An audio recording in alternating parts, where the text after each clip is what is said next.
सुरू होला ना आपण आयाच राहू. आई आई गो परलो मी कणान तरी पाय अडकला माझा. काय ग कन्नड अडकून पडलीस? यो काय यो बघ जल्ला मला यो प्लास्टिक नेहमी कणशी ना कणशी येतच मधी. या मेल्या प्लास्टिकनी जगणं नकोसा केलंय.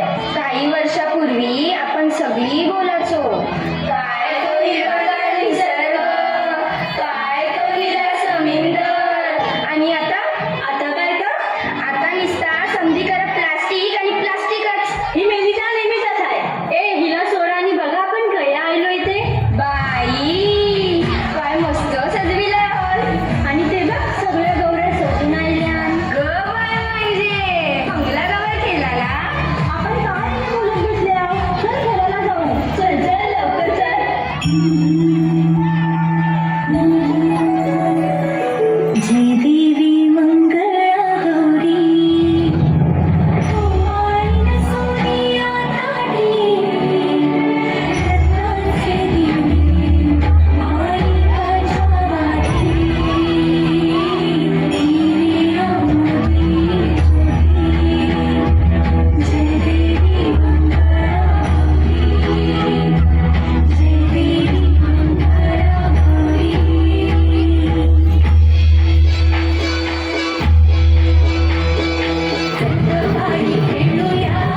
हिल हिल कोरी हिला तुझे गप्पा लीला ढिला अगो हिल हिल कोरी हिला तुझे गप्पा लीला ढिला तुझे गप्पा लीला ढिला